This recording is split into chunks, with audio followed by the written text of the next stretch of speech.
এই ধরনের দেশ বিরোধী চিন্তাধারার সাথে যারা জড়িত থাকবে তাদের একদম বাংলা ধোলাই যাকে বলে সেটা হওয়া উচিত।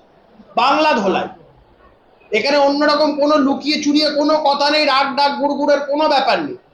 দেশ বিরোধিতা যারা করবেন, দেশের বিরুদ্ধাচরণ যারা করবেন, বাংলার মানুষ একদম বাংলা ধোলাই দিয়ে দেবে ভালো করে। বাংলা ধোলাইয়ের কথা বলছেন বিজেপি বিধায়ক কৌস্তব বাগচি। যাদবপুরে ছাত্র সংঘর্ষকে কেন্দ্র পড়ে গেছে রাজ্য রাজনীতিতে, উঠে আসছে একের পর এক প্রতিক্রিয়া। এই ঘটনাকে কেন্দ্র করে মন্তব্য ব্যারাকপুরের বিজেপি বিধায়ক কৌস্তব বাগচির। তিনি বলেন, এই যাদবপুরটা সমস্ত দেশ বিরোধী মানসিকতার একটা আখড়া হয়ে দাঁড়িয়েছে। পড়াশোনা আমরাও করেছি, যাদবপুর ইউনিভার্সিটির ছেলেমেয়েরা তারা যেমন পড়াশোনা করেছে তেমন পড়াশোনা তো আমরাও করেছি, কিন্তু এই দেশ বিরোধী চিন্তা ভাবনার আখড়া হয়ে গিয়েছে যাদবপুর।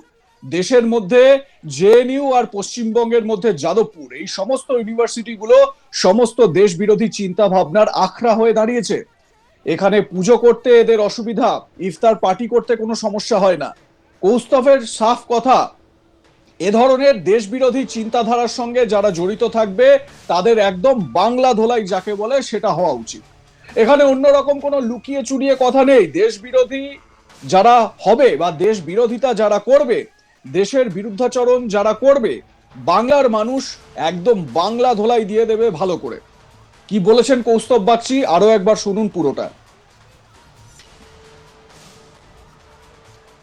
যাদবপুরটা হচ্ছে সমস্ত মানে দেশ বিরোধী মানসিকতার একটা আখড়া হয়ে দাঁড়িয়েছে। পড়াশোনা আমরাও করেছি, যাদবপুর ইউনিভার্সিটির ছেলেমেয়েরা তারা যেমন পড়াশোনা করেছে তেমন পড়াশোনা তো আমরাও করেছি, কিন্তু এই দেশ বিরোধী চিন্তা ভাবনার আখড়া হয়ে গেছে যাদবপুর। দেশের মধ্যে আপনি জেএনইউ দেখতে পারবেন, আর পশ্চিমবঙ্গের মধ্যে আপনি যাদবপুর দেখতে পারবেন। এই সমস্ত ইউনিভার্সিটিগুলো সমস্ত দেশ বিরোধী চিন্তা ভাবনার আখড়া হয়ে দাঁড়িয়েছে। এরা এখানে পুজো করতে এদের অসুবিধা, এদের ইফতার পার্টি করতে কোনো সমস্যা হয়, এদের ওই ইউনিভার্সিটি দাঁড়িয়ে এদের স্লোগান তুলতে খুব আনন্দ লাগে যখন ওরা বলে দেশ তেরে টুকরে হোঙ্গে ইনশাআল্লাহ ইনশাআল্লাহ, ভারত তেরে টুকরে হোঙ্গে ইনশাআল্লাহ ইনশাআল্লাহ। এই যাদবপুর ইউনিভার্সিটিতে আমরা দেখেছি যে বিচ্ছিন্নতাবাদীদের জঙ্গিদের সমর্থনে এরা সভা করেছে, মিছিল করেছে। দেখুন, এখন আগেকার মতন দেশ বিরোধীদের সরকার নেই। আগের সরকারের কাছে ওই সবুজ রঙের পতাকা, তার মধ্যে চাঁদতারা থাকতো, এগুলো তাদের পছন্দের জিনিস ছিল। কিন্তু আমাদের কাছে ত্রিবর্ণ রঞ্জিত পতাকাটা প্রিয়, আমাদের কাছে ভারত মাতা প্রিয়। ভারত মাতাকে আঘাত করতে পারে এমন কোনো ব্যক্তি বা এমন কোনো চিন্তাধারা যদি আমরা দেখি কোথাও গজিয়ে উঠছে বা তাদের নিয়ে ওই ওই গুজু গুজু ফুসু ফুসু চলছে, তো সেটা যাদবপুর কেন, যে জায়গাতে এরকম দেখা হবে সেই জায়গাতেই প্রতিরোধ গড়ে তোলা হবে। এতদিন ধরে তারা ভাবতেন যাদবপুরটা তাদের মুক্তাঞ্চল, কোনো মুক্তাঞ্চল টুক্তাঞ্চল কিচ্ছু না। এবারে জাতীয়তাবাদীরা চতুর্দিকে থাকবে, সমস্ত দিকে জাতীয়তাবাদীদের চোখ কান সব খোলা থাকবে, এবং এর মোকাবেলা কি করে করতে হয় যাদবপুর আপনারা কদিন পরে আরো বুঝতে পারবেন। এই সমস্ত অসভ্যতা, এই যে দিনের পর দিন যা চলে আসছে, এই জিনিস বরদাস্ত করা হবে। আমরা আমাদের সাথে দেখুন অন্য রাজনৈতিক মতাদর্শ, ভিন্ন মতাদর্শ, তাতে কোনো সমস্যা নেই, নিশ্চয়ই রাজনীতি করবে, কিন্তু ভিন্ন মতের রাজনীতি করা মানে দেশ বিরোধী কথাবার্তা বলতে হবে, দেশ বিরোধী চিন্তাধারা নিয়ে চলতে হবে, এটা কোনোভাবেই মেনে নেওয়া যায়। যাদের এই দেশ পোষাচ্ছে না তাদের জন্য দরজা খোলা আছে, পাকিস্তানে চলে যান, বাংলাদেশে চলে যান, যান না সেখানে গিয়ে বিপ্লবগুলো করতে পারেন কিনা দেখবো। আপনাদের যারা বন্ধুরা রয়েছেন পাকিস্তান বা বাংলাদেশের কমিউনিস্ট পার্টি যারা, তাদেরকে কি জিজ্ঞাসা করবেন, তো তাদেরকে ফোন করে জিজ্ঞাসা করবেন যে ভারতবর্ষ বলে এই মুভমেন্ট গুলো করতে পারেন, ওই সমস্ত দেশে করতে দেয় কিনা। সোজা দেশ থেকে বেরিয়ে যাবে, আর না হলে বার কি করে করতে হয় আমরা দেখাবো। আমি আপনাকে একদম স্পষ্টভাবে বলছি, এই ধরনের দেশ বিরোধী চিন্তাধারার সাথে যারা জড়িত থাকবে তাদের একদম বাংলা ধোলাই যাকে বলে সেটা হওয়া উচিত।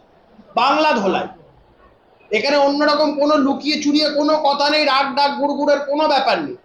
দেশ বিরোধিতা যারা করবেন, দেশের বিরুদ্ধাচরণ যারা করবেন, বাংলার মানুষ একদম বাংলা ধোলাই দিয়ে দেবে ভালো করে। আপনাদের শোনালাম কৌস্তব বাগচির বক্তব্য। এবার যাদবপুরের এই ঘটনাকে কেন্দ্র করে যাদবপুরে এবিভিপি আর এসএফআই এর মধ্যে যে সংঘর্ষ, আপনারা দিনভর আজ তাক বাংলায় এই খবর দেখেছেন, লাইভ আমরা করেছি, লাইভ সম্প্রচার তো করেইছি, কিন্তু তার পাশাপাশি সারা দিন আমরা এই সংক্রান্ত বেশ কিছু টুকরো ছবি, যেখানে এবিভিপির মেম্বাররা যাদবপুরের গেটের ওপর পা দিয়ে দাঁড়িয়ে, যে এমব্লেমটা তার উপর পা দিয়ে দাঁড়িয়ে সেখানে প্রোটেস্ট করছিল সেই ছবি দেখিয়েছি। আবার যারা এবিভিপির মেম্বার তারা মার খেয়েছে, এসএফআই এর লোকেরা নাকি মেরেছে, সেটা তারা অভিযোগ করছে, সেই বক্তব্য আপনাদের শুনিয়েছি।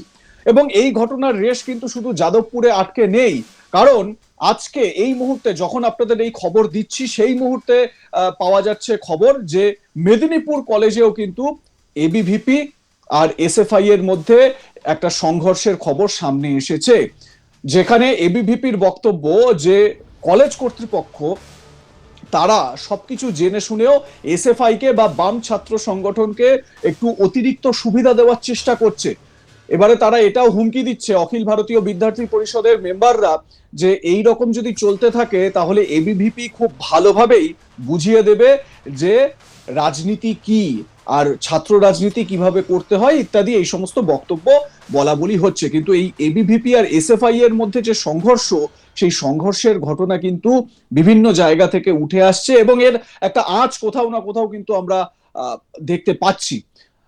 আমার সহকর্মী দীপক দেবনাথ কৌস্তব বাগচির এই যে সাম্প্রতিক এই ঘটনাকে কেন্দ্র করে বক্তব্য, সেটা কিভাবে বিশ্লেষণ করছেন আসুন শুনে নেওয়া যাক তার প্রতিবেদনে।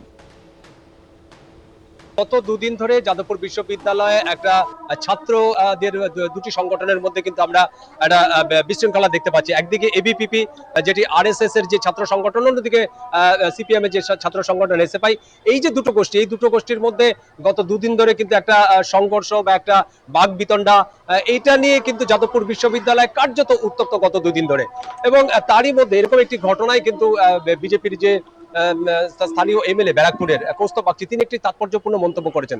তিনি বলেছেন যে এই যে যাদবপুর বিশ্ববিদ্যালয় একটা দেশ বিরোধীর আখড়া হয়ে দাঁড়িয়েছে এবং সেখানে দুর্গাপুজোকে তারা করতে দেবে না বা তাকে সমর্থন করবে না, অথচ সেই জায়গায় ইফতার পার্টিকে সমর্থন করা হবে বা অন্য যে কোনো ধর্মের যে রিচুয়াল গুলো আছে, যেগুলো কার্যকলাপ আছে, সেগুলোকে তারা সমর্থন করবে, এরকম নিয়ে তিনি মন্তব্য করেছেন। এবং পরিষ্কার তিনি বলেছেন যে এখানে অর্থাৎ পশ্চিমবঙ্গে কিন্তু এখন দেশ বিরোধী সরকার নেই, দেশ রাষ্ট্র একটা যে প্রেম বা রাষ্ট্রবাদী সরকার, সেটি কিন্তু বর্তমানে অবস্থান করছেন এবং শুভেন্দু অধিকারীর নেতৃত্বে সেই সরকার রয়েছে। সুতরাং এখানে কোনো অবৈধ কোনো কার্যকলাপ তারা কিন্তু বরদাস্ত করবেন না। এমনকি এরকম এক প্রকার কার্যত হুঁশিয়ারি দিয়েছেন কৌস্তব বাগচি। তিনি বলছেন যে এই যাদবপুর বিশ্ববিদ্যালয়ে যারা এই ধরনের রাষ্ট্র বিরোধী কার্যকলাপ করছে, কর্মকাণ্ড করছেন, তাদেরকে সোজা পথ খোলা আছে, তারা বাংলাদেশে চলে যেতে পারেন, তারা পাকিস্তানে চলে যেতে পারেন, কিন্তু এই ভারতে তাদের কোনো স্থান নেই, এরকমও বলেছেন। এবং একসময় তারা বলেছেন যে কিভাবে অন্য দেশে পাঠিয়ে দেওয়া হয়, দরকার হলে তাদেরকে ধাক্কা মেরে পাঠিয়ে দেওয়া হবে, এরকমটা হুঁশিয়ারি দিয়েছেন। এবং তিনি বলেছেন যে দীর্ঘদিন ধরে এই যে যাদবপুর বিশ্ববিদ্যালয়, সেখানে কিন্তু দেশবিরোধী বা রাষ্ট্রবিরোধী বিভিন্ন রকমের কর্মকাণ্ড চলে আসছে, আঁকড়া হয়ে রয়েছে এবং বিভিন্ন ধরনের স্লোগান দেওয়া হচ্ছে, আজাদি স্লোগান দেওয়া হচ্ছে, অথচ ভারতবর্ষ 1947 সালে স্বাধীনতা পেয়েছে। কিন্তু তারপরও কিভাবে এরকম ধরনের স্লোগান দেওয়া যায় একটা শিক্ষা প্রতিষ্ঠানে, এবং এই নিয়েও কিন্তু তিনি প্রশ্ন তুলেছেন। এবং সেই ক্ষেত্রে তিনি বলেছেন যে এই মুহূর্তে পশ্চিমবঙ্গে কিন্তু কোনো রাষ্ট্রবিরোধী সরকার নেই, রাষ্ট্রবাদী সরকার আছে এবং পশ্চিমবঙ্গের শুভেন্দু অধিকারীর নেতৃত্বে সে সরকার রয়েছে।